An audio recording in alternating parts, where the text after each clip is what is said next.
warahmatullahi wabarakatuh. Alhamdulillahirabbil alamin. Rabbil alamin wa alamin.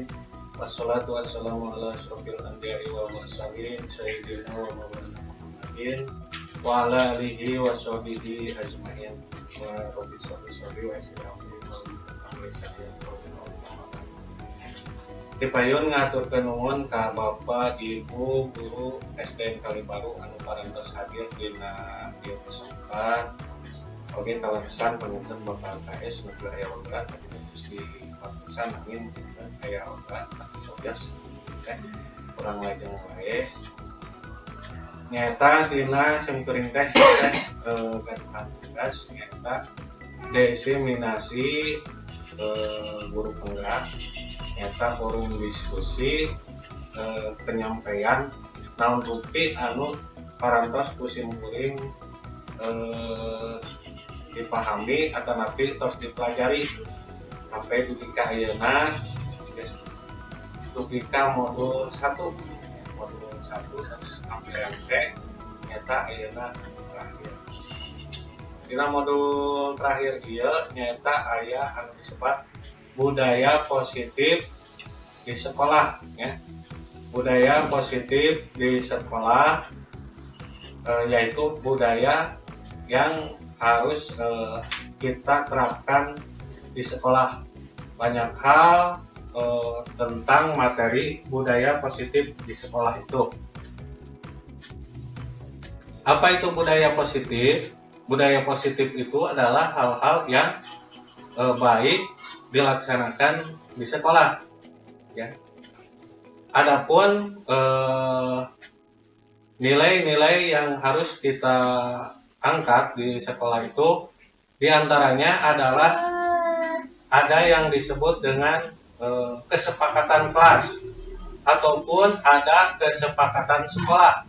Jadi Bapak Ibu harusnya ada kesepakatan sekolah dan kesepakatan kelas. Apa itu kesepakatan sekolah atau kesepakatan kelas? Jadi seharusnya nanti kepala sekolah dan guru itu membuat sebuah kesepakatan, menentukan aturan-aturan itu harusnya ditentukan itu bersama dengan kepala sekolah dan guru.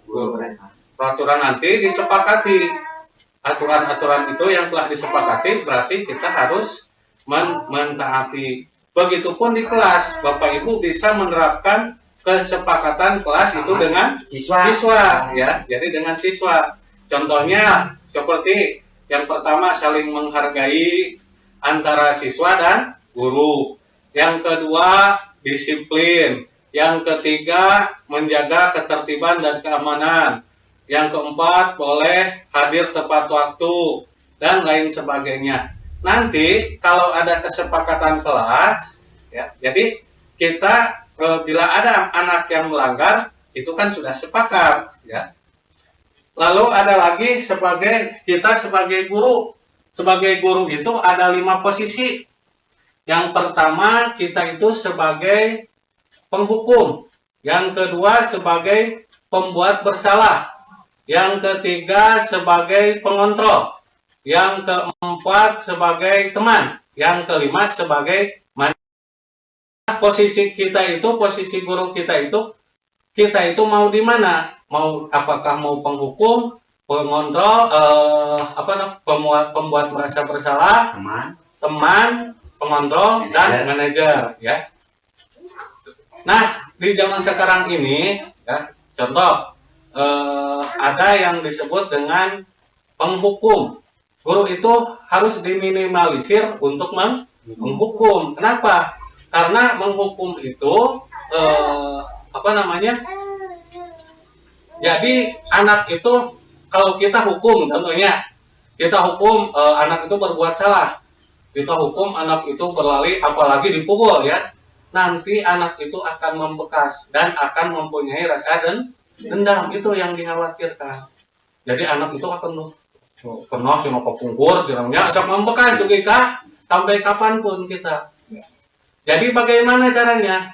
Yaitu harus dengan konsekuensi. Contohnya seperti kan kalau di sekolah itu pasti ada saja kasus-kasus bom besar atau api kecil. Contohnya seperti saya pernah melihat ada anak yang gonong. Sudah, daripada kita yang mencukur, disuruh pulang aja, disuruh dicukur di rumah, ya. Jadi nanti ada tahapannya kok yang berarti ya. Ada, ya. Nanti kan kita beri teguran dulu dan lain sebagainya. Kalau sudah anak tidak, daripada kita menghukum, contohnya kemarin kan ada kasus di TV, anak disuruh lari tidak pakai alas kaki di lapang, katanya sama guru agama. Kan akhirnya melepuh.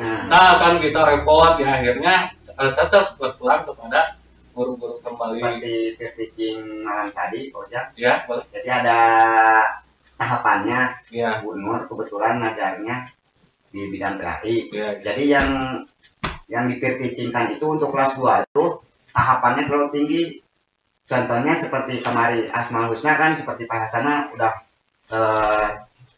pas ya, Asmaul Husna untuk tingkat SMA kan 6 ya. Seperti Bu Nur kan menerangkan walaupun di Kurtilas kan basicnya seperti itu, tapi kan untuk kurikulum Merdeka mah harus disesuaikan. Makanya disalahkan Bojang. Bisa dilanjut aja. Ya. Lalu tadi juga sebagai pengontrol atau sebagai pemantau ya. Karena di dalam tahapan PMM atau Merdeka Mengajar, guru itu maka ada yang disebut dengan Merdeka Belajar ya. Merdeka Belajar atau Merdeka Mengajar itu artinya anak itu diberi keleluasaan ya, diberi keleluasaan, dan kita sebagai guru tidak boleh sekarang itu menuntut. Guru sekarang itu adalah menuntut. Walaupun anak itu tidak bisa, kita tidak boleh harus bisa, dan itu sudah tidak boleh. Jadi ada golongan-golongannya ya. Kelompok nih Bojangnya. Satu kali kelompok dicampur dengan anak yang tidak bisa dengan yang bisa. Terus dikelompokkan yang tidak bisa. Iya. Nah, di gelombang-gelombang seperti itu ya. Iya. Ya seperti itu. Itu namanya pembelajaran berdiferensiasi ya, berdiferensiasi. Jadi anak mau di mana yang tersuka. Lalu yang berikutnya adalah ada yang disebutnya sebagai segitiga restitusi. Segitiga restitusi. Apa itu segitiga restitusi? Segitiga restitusi itu cara jika ada anak yang bersalah, kita itu bisa melakukan dengan segitiga restitusi. Apa itu segitiga restitusi? Anak yang pertama kita tanya dulu, anak itu apa kesalahannya? Ya, jadi anak nanti akan membicarakan kesalahannya. Lalu kita sebagai validasi kesalahan. Hal apa yang telah diperbuat atau kesalahan apa yang telah dilanggar oleh anak dari kesepakatan kelas tadi atau keyakinan kelas tadi. Lalu kita sebagai guru harus memberikan tindak lanjut dari hal tersebut. Seperti contoh begini, ada anak yang mencoret-coret atau seperti itu. Gak apa-apa kalau seperti ini, itu tidak termasuk menghukum. Anak yang mengotori harus dibersihkan lagi, itu sudah konsekuensi, bukan hukuman ya. Karena dia yang telah melanggar. Contohnya ada anak yang ada gelas tumpah gitu ya. Yang harus membersihkan. Ya, dia harus membersihkan. Kalau misalnya Pak Ujang, kalau ada anak yang memecahkan kaca, itu dia mengganti, berarti konsekuensi atau hukuman? Konsekuensi ya. Tidak jadi masalah. Iya, makanya kan kalau dalam dalam kesepakatan ini termasuk harus berikut dengan orang tua. Kenapa? Iya, karena kan kalau ada anak itu nggak semuanya, contoh anak-anak yang tidak mampu lah membelahkan kaca, lalu kita langsung disuruh, kan kalau nggak mampu dia akan takutnya nggak mau ke sekolah dan lain sebagainya. Itu akan bisa menjadi konsekuensi, bisa jadi akan menjadi hukuman. Tetapi kalau sudah kesepakatan, ya kesepakatan kelas, apalagi kan seperti ini di zaman sekarang itulah ada yang namanya ngadu gitu ya, ngadu ke orang tua. Atau kita pukul anak itu yang salah, ngomong apa ditegur sekali, 2 kali, 3 kali, akhirnya kan karena kita kesal ya tidak ditegur, kita berbuat kekerasan, akhirnya anak ngadu. Nah nanti orang tua kalau tidak anggapan ada sekarang kiri, udah cenah maneh, cenah badur, segitu orang tua teh. Yo, cenah sok we kumaha. Nah upami anu kitu mah eta teh raoseun ya. Istilahna teh mah anak orang tua mendukung ya, maksudnya ya untuk kebaikan. Tapi kan tidak semua orang tua itu menerima ya, menerima. Kadang datang ke sekolah, apalagi sekarang sudah banyak kasus-kasus atau laporan gitu ya. Nah dan juga apa yang harus kita lakukan ini yang saya rasakan adalah bukan konsekuensi, konsistensi yang susah itu. Apa itu konsistensi? Konsistensi itu adalah keberlanjutan terus menerus, itu yang paling susah. Berkesinambungan ya. Contoh kita bisa mengajukan kebiasaan yang baik di sekolah kepada contohnya seperti dulu kita mau melaksanakan kegiatan sholat duha, akan tetapi kesinambungannya bisa enggak itu? Nah, itu harus disepakati berkesinambungan. Dan juga ya ini termasuk apa namanya budaya positif di sekolah. Apakah ada yang mau bertanya?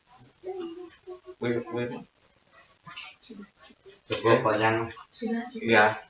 Ya ada banyak sebenarnya ya hal-hal yang kita bisa terapkan di sekolah.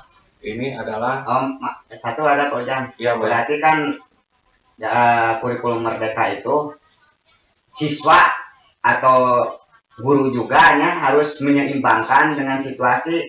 Tapi kan sekarang mah seperti sudah berlanjut berjalan, Bu Resti mah kan pakai bahasa Indonesia, memang itu seharusnya di kurikulum merdeka. Ya. Makanya kemarin peer teaching Ojang untuk PPL ya diusahakan aja Pak, karena itu pada umumnya di SD saya mengajar itu banyaknya bahasa Sunda, cuma satu cetak yang sudah menjalannya. Bu Resti kan pernah ngajarnya ke bahasa Indonesia, tapi itu teh harus Ojang di kurikulum merdeka. Jadi jangan sok sanawas ya, di lingkungan bahasa Sunda. Jadi coba diusahakan gitu yang menjelaskan itu dengan bahasa Sunda, bahasa Indonesia.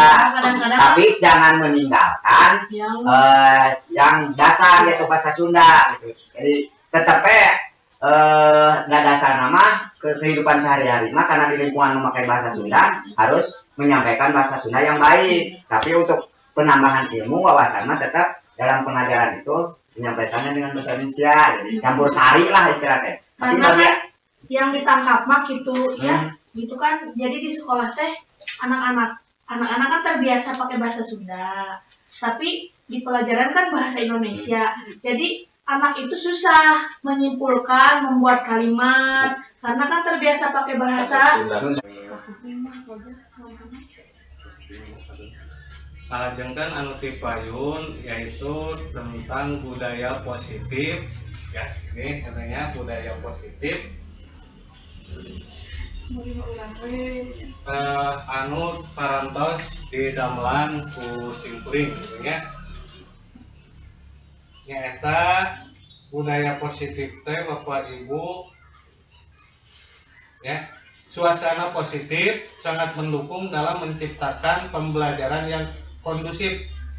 Karena dengan suasana pelajaran yang positif, murid dan guru akan menemukan suasana dan kondisi pembelajaran yang menyenangkan, sehingga proses pembelajaran dapat berjalan tanpa adanya suatu beban, tapi suatu kebutuhan.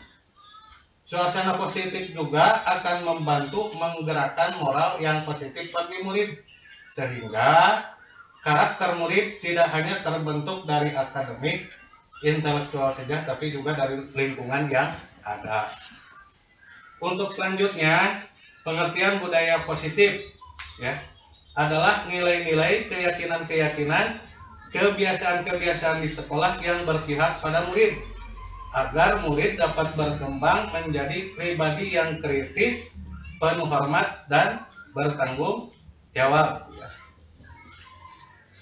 Dalam penerapan disiplin positif, nah di sini ya disiplin positif itu ada 3, ya, yaitu penerapan tanpa kekerasan dan ancaman yang dalam praktiknya melibatkan komunikasi tentang perilaku yang efektif antara guru dan murid.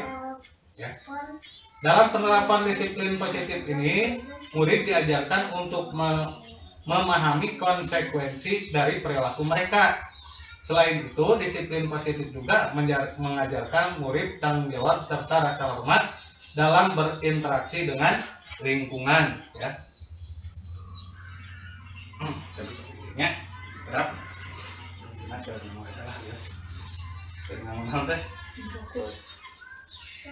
Jadi disiplin positif itu merupakan salah satu cara penerapan disiplin yang bertujuan untuk menumbuhkan kesadaran serta memberdayakan murid untuk melakukan suatu tanpa sungkan, ancaman maupun hukuman. Nah, disiplin positif akan melahirkan nilai-nilai kebajikan. Nilai-nilai kebajikan pada profil pelajar Pancasila yaitu ada 6. Yang pertama, beriman, bertakwa kepada Tuhan Yang Maha Esa dan berakhlak mulia. Jadi yang kita harapkan itu adalah murid itu beriman, bertakwa kepada Tuhan Yang Maha Esa dan berakhlak mulia. Kita telah melakukan pembiasaan seperti sekarang adalah ada di setiap hari Jumat ada siraman rohani. Supaya apa? Supaya anak-anak itu mempunyai keimanan yang tebal, bertakwa kepada Tuhan Yang Maha Esa dan mempunyai akhlak yang mulia. Itu kan yang diharapkan dari adanya pembiasaan seperti hari Jumat. Yang kedua, berkebinekaan global. Ya. Jadi berkebinekaan global itu walaupun anak-anak dari berbeda-beda suku, berbeda-beda agama, akan tetapi tetap satu Indonesia. Yang ketiga, menumbuhkan bergotong royong. Nah, menumbuhkan bergotong royong itu adalah suatu nilai kebajikan. Contoh, ya, kalau nilai gotong royong itu hal yang paling kecil adalah membersihkan kelas, membersihkan sekolah, yaitu dengan cara dilakukan secara bergotong royong. Ya. Jadi seperti untuk kedepannya kita bisa melaksanakan seperti kemarin kan waktu Sabtu yang itu ya, yaitu membersihkan sekolah secara keseluruhan gitu. Jadi keliling anak-anak sehingga sekolah bersih, itu termasuk ke dalam gotong royong. Gotong royong juga bukan hanya di dalam pembersihan, kok bisa juga di dalam melakukan pembelajaran. Contoh lah, kalau ada tugas kelompok, nah itu kan dilakukan secara bergotong royong. Jadi satu produk tugasnya dilaksanakan oleh beberapa orang. Ya. Atau ada anak yang tidak bisa, itu bisa dibantu oleh anak yang sudah bisa. Ya. Hanya mungkin kalau tugas mandiri itu bukan gotong royong, tidak boleh kan, contek-mencontek, saling dan lain sebagainya. Yang keempat, mandiri. Ya. Apa itu mandiri? Jadi diharapkan mandiri itu, ibu bapak, adalah mempunyai jiwa tanpa harus disuruh. Ya, jadi walaupun tanpa disuruh, anak-anak itu harus mempunyai kemandirian. Ya, termasuk kita semua ya, kita juga harus mempunyai mandiri. Contohnya, walaupun tanpa ada perintah dari Bapak KS, Ibu KS, jadi kita mempunyai ide nih. Adapun nanti kalau disetujui kita laksanakan, adapun kalau tidak disetujui ya mau bagaimana lagi gitu ya. Yang kelima, bernalar kritis. Ya, bernalar kritis. Anak itu mempunyai kemampuan bernalar kritis, ya, dapat bertanya ataupun anak yang tidak pahami itu anak mampu bertanya, ya, atau mampu bisa anak itu menyampaikan baik pun keluhan dan lain sebagainya. Nah, yang keenam ini adalah kreatif, ya. Jadi kreatif itu karena kreatif itu gampang diucapkan tapi susah dalam pelaksanaannya. Contoh, kalau kita memberikan tugas kepada anak, contoh anak membuat gambar, kita tidak tidak menjelaskan secara detail. Kita hanya menyuruh membuat gambar pemandangan contohnya. Yang saya lihat, ya, terutama mungkin sekarang di kelas 6. Jadi kalau menggambar itu sama semua, ya berarti itu tidak ada kreatif. Kalau ada yang kreatif pakai bingkai itu tanpa kita suruh, atau pakai apalah hiasan-hiasan dulu, lalu di tengahnya menggambar. Itu berarti anak sudah mempunyai kreativitas, ya, ataupun dan lain sebagainya, ya. Jadi banyak kreativitas itu. Langkah yang bisa diambil untuk mewujudkan disiplin positif itu kemarin yaitu membuat keyakinan kelas, ya. Nah, contoh keyakinan kelas. Siswa harus hadir di kelas tepat pada waktunya. Itu adalah keyakinan kelas. Piket kelas dilakukan lebih awal. Wajib memakai seragam sesuai ketentuan pakaian seragam di sekolah. Berperilaku sopan santun dan saling menghargai satu sama lain. Yang menghargai itu antara guru dan murid, antara murid dan murid. Ini untuk menghilangkan sekarang kan contoh dulu pernah Ibu Ripa menuliskan tentang atau mempost bullying. Nah, bullying ini banyak terjadi, ya. Bullying ini terjadi, Bapak Ibu, adalah biasanya terjadi di jam kosong, ya.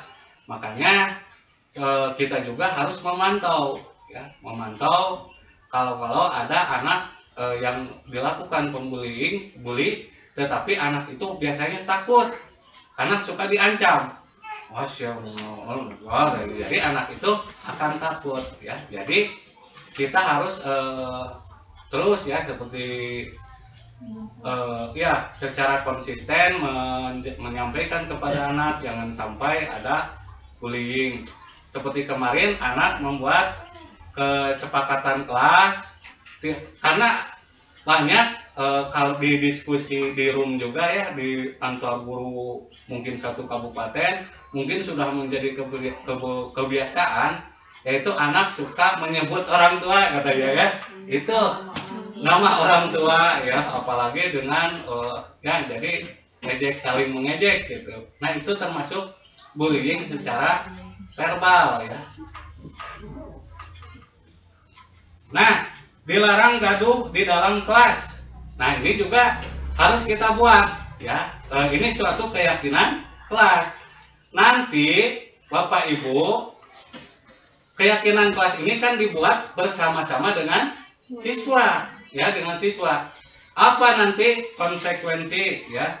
Kita harus bahkan bisa membuat keyakinan kelas itu kita buat dan disetujui oleh satu kelas. Nanti bisa ditandatangan oleh anak-anak yang bersangkutan. Lalu kesepakatan kelas, ya, mengajarkan ajaran agama untuk kebaikan bersama, ya. Rasa aman adalah hak setiap orang. Tertib saat belajar mengajar, ya. Menjaga kebersihan diri sendiri, kelas, dan lingkungan sekolah.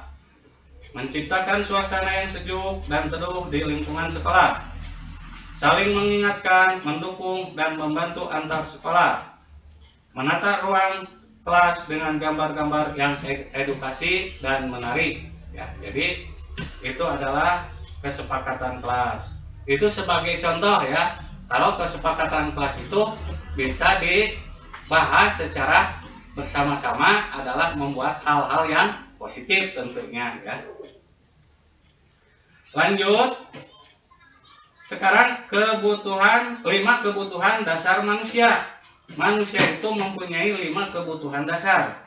Yang pertama, kebutuhan bertahan hidup atau survival ya, survival. Lalu kasih sayang dan rasa diterima ya. Jadi terkadang anak-anak di kelas ada yang menunjukkan lebih lah sikapnya itu lebih dari yang lain. Itu mungkin Bapak dan Ibu kalau kita telaah itu mungkin anak bisa jadi kurang mendapatkan kasih sayang dari orang tua, atau anak itu kurang mendapat perhatian. Jadi anak itu cari perhatian, lebih menonjol di kelas itu. Kenapa? Mungkin ya anak ini, contohlah di saya juga ada beberapa kasus itu lagi. Kenapa ini? Nah, saya juga belum menemukan kalau diagnosanya kenapa ini anak ini lagi anak itu gitu ya.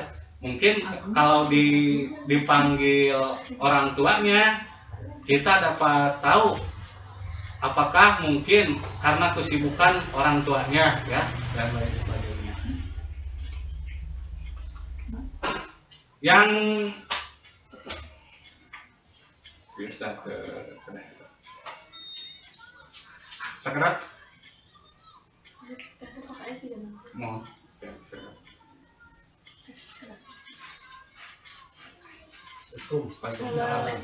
Mama, Bapak tapi mulai dah ya. Sok Ya, mohon keringatkan Pak. sok aja nih. Mohon. Lalu kebutuhan yang ketiga itu penguasaan atau power. Nah, ini banyak ya. Sebenarnya anak itu ingin berkuasa itu ataupun siapapun itu adalah suatu kebutuhan.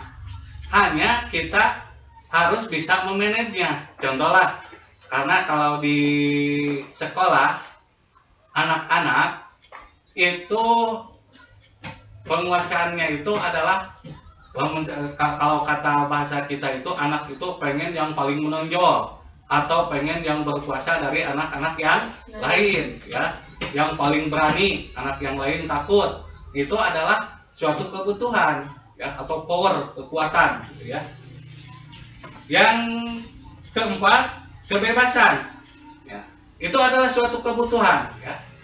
Makanya kenapa kalau anak kita suka dikekang, banyak dikekang, justru anak itu berontak karena mereka itu sebenarnya pengen kebebasan. Akan tetapi sebagai pendidikan di sekolah, tentu anak-anak itu harus di manage ya, kebebasannya itu bebas terbatas ya. Contoh kemarin saya juga pernah membuat suatu aturan apa yang diinginkan anak itu. Ternyata kalau keinginan anak itu kan pengen contohnya bermain sampai pulang. Itu kan secara kebebasan pengennya itu seperti itu. Akan tetapi karena mereka sudah masuk ke jenjang sekolah, tentu di sekolah itu ada aturan tidak bisa anak sesuka hati. Karena menurut diri mereka itu pengen bebas gitu ya, pengen bebas, tidak mau belajar, tidak mau ada aturan dan lain sebagainya. Akan tetapi itu adalah suatu kebutuhan. Bagaimana kita sebagai guru, yaitu dengan memanage kebutuhan tentang kebebasan yang mereka bebas tetapi terbatas. Yang selanjutnya yaitu adalah kesenangan ya. Jadi pengen senang ya, pengen bersenang, yaitu Kesenangan itu adalah 5 kebutuhan dasar dari manusia secara umum. Lalu ada 5 posisi kontrol, ya. Yaitu yang pertama penghukum, ya. Yang kedua membuat rasa bersalah. Yang ketiga sebagai teman. Yang keempat sebagai pemantau. Yang kelima sebagai manajer. Ya. Jadi kita mau di posisi mana? Kita sebagai seorang guru itu bisa kita itu sebagai penghukum, pembuat rasa bersalah, atau sebagai teman, sebagai pemantau, sebagai manajer. Ya. Kalau teman, kita belajar itu layaknya seperti teman, ya. Jadi memanggil dan lain sebagainya itu apa? Iya, oke. Ya, bener kita ini sampai. Saya belum ngerokok. Ayo iya, sok. Sok ya aja. Ya. Nah, di sini ada segitiga restitusi. Ya, yaitu menstabilkan identitas, validasi tindakan yang salah, dan yang ketiga menanyakan keyakinan. Menstabilkan identitas. Berbuat salah itu tidak apa, asal, ya. Yang kedua, tidak ada manusia yang sempurna, ya. Yang ketiga, saya juga pernah melakukan kesalahan seperti itu.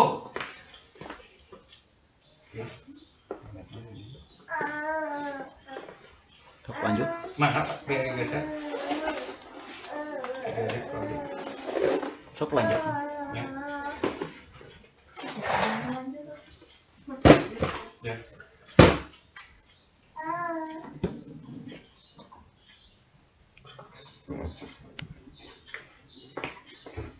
Jadi kalau anak ada yang bersalah, jadi tidak ada manusia yang sempurna, gitu kita. Lalu apalagi kita bisa menyelesaikan ini.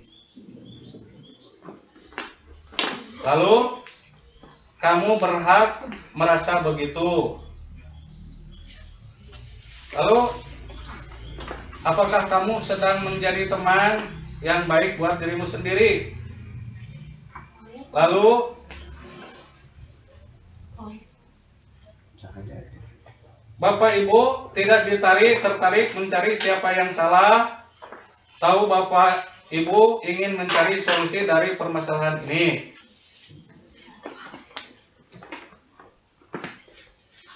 Nah, ini validasi tindakan yang salah.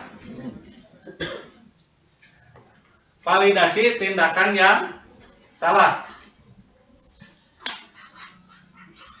Nah, jadi kita bisa menanyakan seperti ini kalau jika ada anak yang berbuat kesalahan itu, menanyakan seperti ini. Kamu pasti punya alasan mengapa kamu melakukan hal ini, ya. Kamu patut bangga pada dirimu sendiri karena kamu telah melindungi sesuatu yang penting buatmu. Menanyakan keyakinan. Apa yang kita percaya sebagai kelas atau keluarga? Apa nilai-nilai umum yang kita telah sepakati? Apa bayangan kita tentang kelas yang ideal? Kamu mau jadi orang yang seperti apa? Itu bisa kita menanyakan kepada siswa, ya.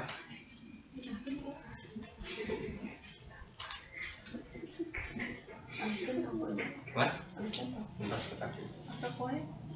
Iya, jadi jangan.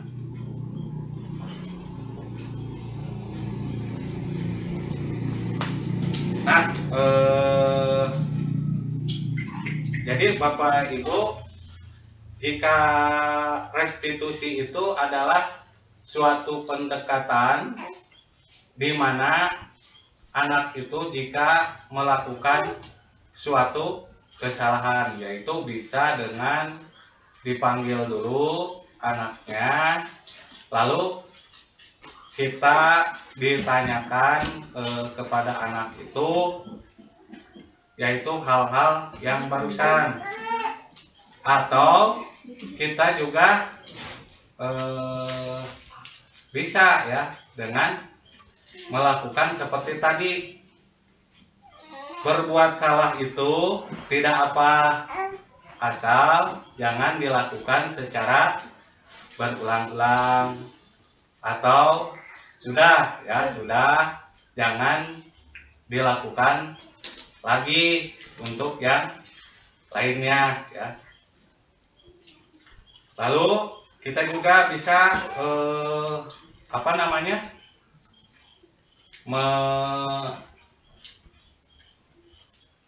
menerangkan kepada anak itu ya, bahwa tidak ada manusia yang sempurna, akan tetapi kita harus berusaha ya untuk bisa menjadi manusia yang lebih baik lagi.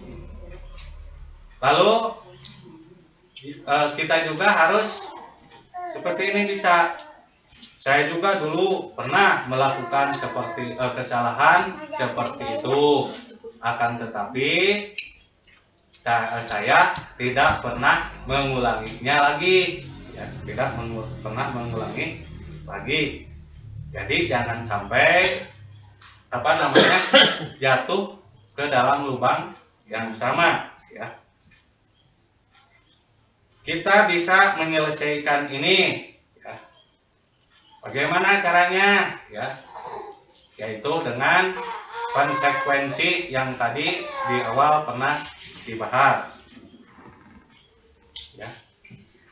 Kamu berhak merasa begitu, akan tetapi, ya, kamu berhak merasa begitu, akan tetapi karena sekolah kita mempunyai aturan, jadi tolong untuk tidak mengulanginya lagi, karena ternyata itu adalah hal yang kurang baik untuk dilakukan, ya.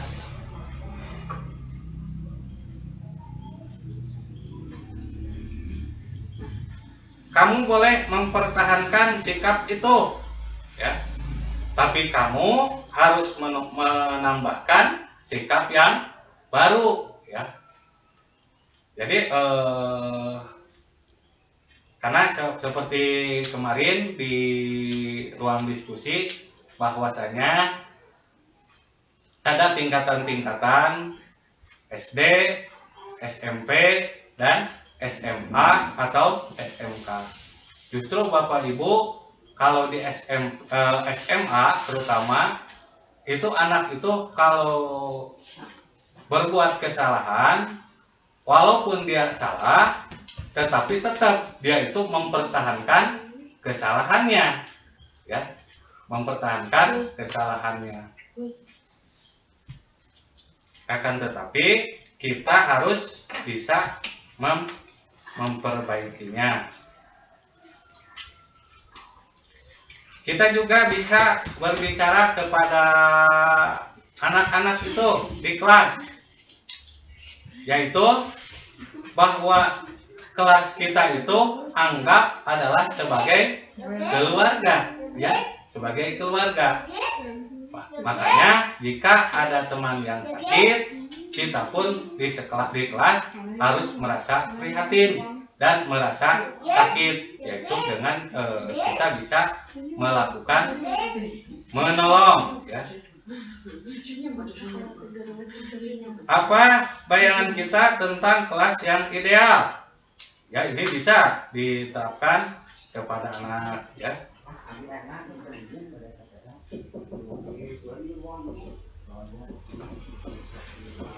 Nah, Bapak dan Ibu sekalian, itu tentang budaya positif kita di sekolah ya. Jadi kita kalau sebagai seorang guru yaitu bisa melakukan sebagai yang paling untuk di kurikulum Merdeka ini, kita itu adalah sebagai fasilitator, pemantau, penuntun ya. Jadi di kurikulum Merdeka itu guru sebagai pemantau, penuntun, dan satu lagi tadi pemantau, penuntun, dan fasilitator. Jadi fasilitator itu apa yang dibutuhkan oleh murid kita harus bisa memenuhi ya. Contoh kalau kita sedang diskusi, contoh ada 4 kelompok, sebagai seorang guru kita harus berkeliling di sini, apa anak kekurangannya ini dan lain, sampai 4 kelompok kita pantau. Sebagai manajer ya, itu sebagai pemimpin ya, pemimpin kepada anak ya. Karena guru itu adalah pemimpin pembelajaran, yaitu pemimpin di kelas. Jadi Bapak Ibu semua yang sebagai guru adalah sudah menjadi pemimpin yang bisa memimpin satu kelas ya. Kalau ada lagi di atasnya yaitu Bapak Kepala Sekolah. Nah, itu adalah pemimpin seluruh sekolah.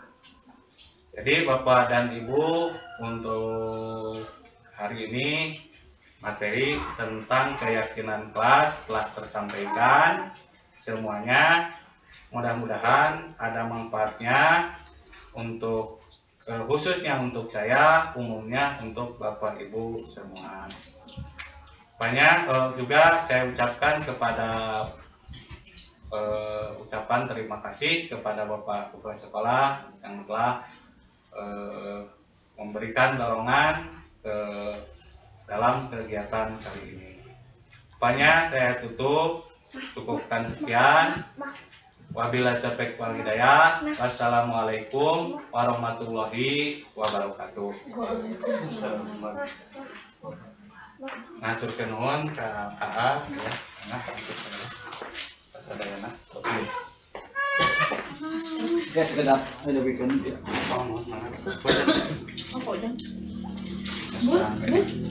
Aturan Pak, harus cepat itu. Kerasnya Ngobrol biasa we. Ya. kaitan sarana kanggo pelaksanaan MBK sama itu harus dipertimbangkan. Nah, jadi ketika ada untuk kan kebanyakan di Kurtilas juga kan, apalagi sekarang kurikulum Merdeka banyaknya pendapat, opini kan, mereka susah untuk membuatnya karena ibu ini tuh apa sih? Makanya maksudnya kan ke situ ya Pak Ujang untuk pembelajaran lagi gitu. Anak-anak susah untuk membuat kalimat. Anak kelas 2 juga susah membuat kalimat pakai bahasa Indonesia itu susah gitu. Ya, kelas 2 bukan pun kelas 4 tadi itu bener.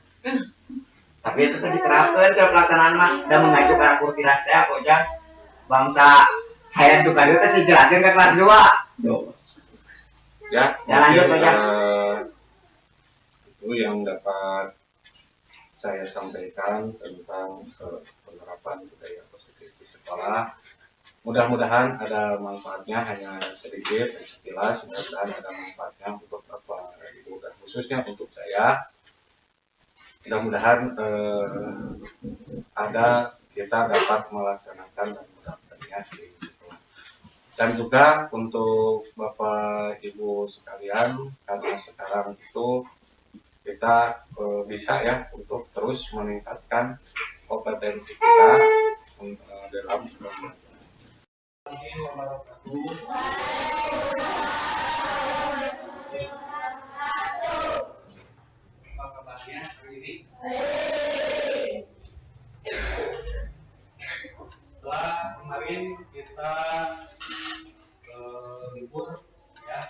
hari kita merasa fresh, kita kembali beraktivitas seperti biasa ya. Dulu ya Pak Ujang pernah membuat sebuah keyakinan kelas atau kesepakatan ya. Sekarang karena minggu kemarin belum Pak Ujang kalian perwakilan ya dari kelompok ini berapa orang ya, 3 orang, dari sini 3 orang, dari sini 3 orang, dan dari sini 3 orang, yaitu menuliskan aturan ya, terserah bebas kalian menuliskannya ya. Nanti setelah kalian tulis, nanti kita akan mencari ini masuk ke mana ya. Silakan untuk kelompok ini, silakan menuliskan aturan apa saja boleh ya ditulis. Ayo, apkan dulu. Ini siapa? Ayo, berada ya. Ditulis saja di depan.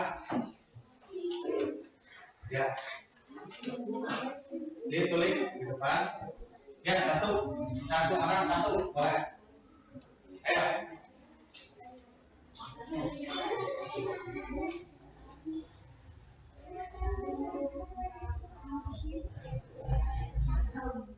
Rambut apa? Aturan. Pakai rambut tidak boleh. Wih, lanjut. Itu aturan. Ya. Ya, dengan melanjutkan.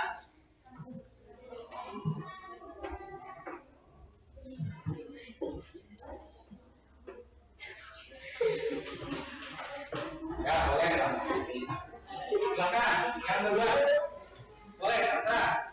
Ayo terserah, perwakilan. Ayo terserah. Silakan, ayo. Ayo, taruh maju. Mereka, ayo. Mereka, maju. Aturan boleh, terserah, bebas. Ya, tinggal menuliskan aja. Silakan.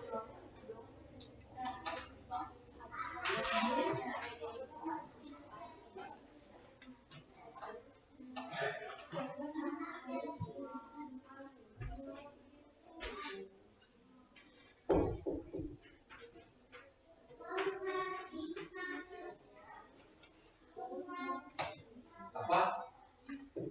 Boleh main bola sampai pulang. Ini bukan aturan ya. Boleh, boleh lah. Silakan ya. Siapa lagi? Ayo, mau ya? Ayo, anak berapa dia? Ayo, 3 orang. Nah, oke. Silakan. Ayo, ya. Maju. Tulis ya.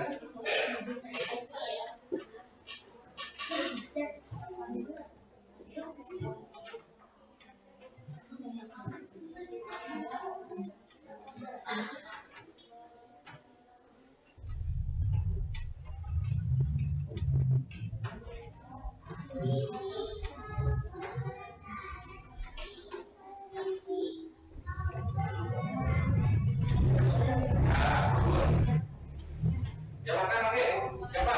Fikri, silakan. Ayo, tinggal menuliskan. Ya, bagus. Ayo.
perwakilan.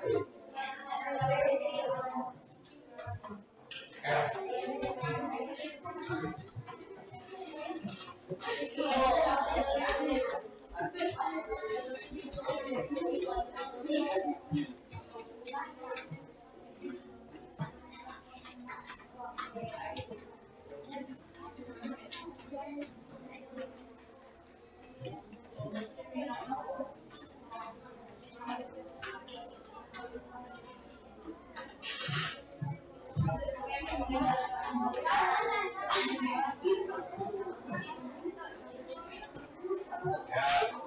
Siapa lagi?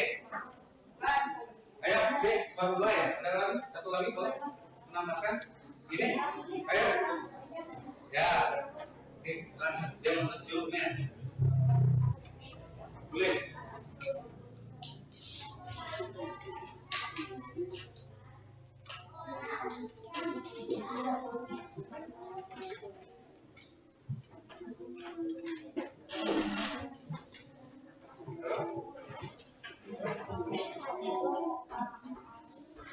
Ya, bagus. Ayo, ini sekarang dari sini belum. Ya. Ya. Oh iya, boleh. Ini ya.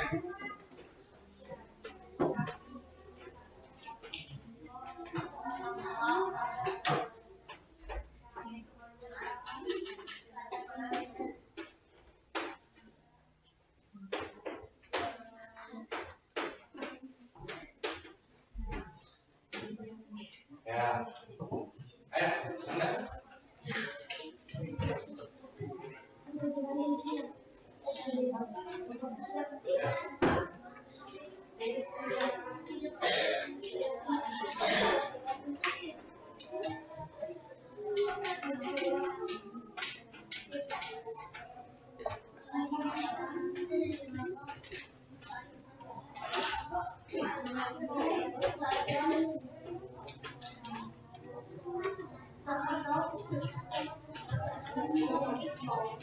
Ya, ini.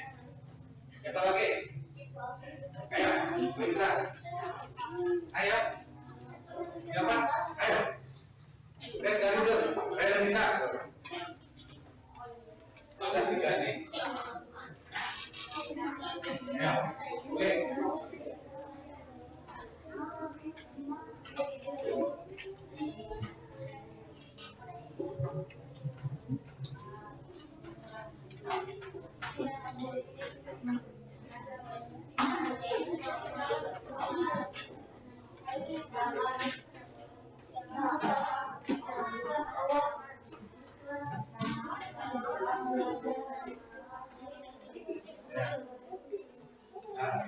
Ada lagi? Kira ada yang menambahkan? Oh, belum. Ayo. Ayo maju. Tinggal maju. Ayo. Ayo mengisi disin maju. Satu lagi. Di mana? Di atas boleh dong. Ayo. Di atas. Di atas.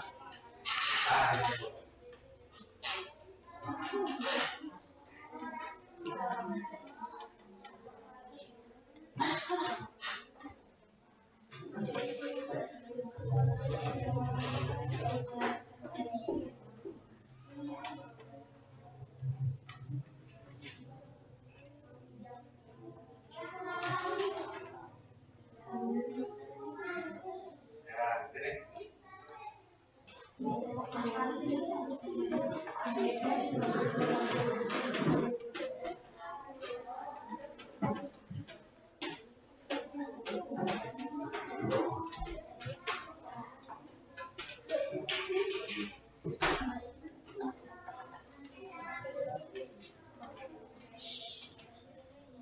Ini maksudnya ya mungkin rambut yang panjang. Tapi khusus apa? Pria, ya, khusus pria. Karena kalau wanita tidak kelihatan dan juga aturannya dari dulu kalau wanita itu walaupun panjang tidak harus dipotong. Ini sebenarnya bukan aturan ya, atau keinginan. Pak Oyong nanya, Oyong, ayeuna aku main bola di pas istirahat di kolam ya, paling belajar ini tidak bisa karena ini bertentangan dengan aturan sekolah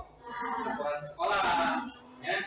Makanya pelaksanaan belajar, orang main bola, ya. Ada waktunya, jam tanya dari jam 10 sampai jam 11 cukup ya. Paudan menghargai ini, tapi kita tidak masuk. Kenapa? Karena ini harusnya di sini pakai kata tidak ya. Tidak boleh berbahasa kasar ya. Tidak boleh menyebut orang tua akhirnya yang termasuk apa? Bullying ya. Di sini harus disiplin. Disiplin itu banyak ya. Datang ke sekolah tepat waktu, ini namanya disiplin. Berpakaian rapi, ini namanya disiplin. Jangan keluar di jam pelajaran, ini maksudnya disiplin. Buang sampah pada tempatnya, ini juga disiplin. Harus melaksanakan piket kelas, sama disiplin. Jangan berisik di waktu jam pelajaran.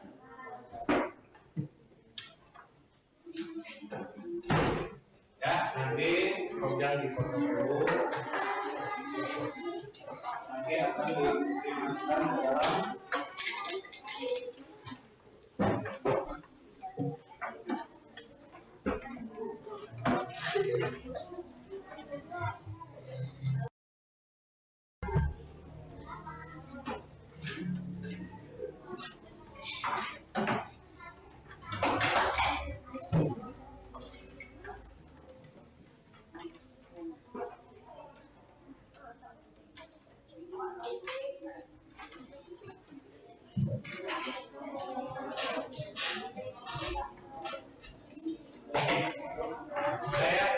terima kasih.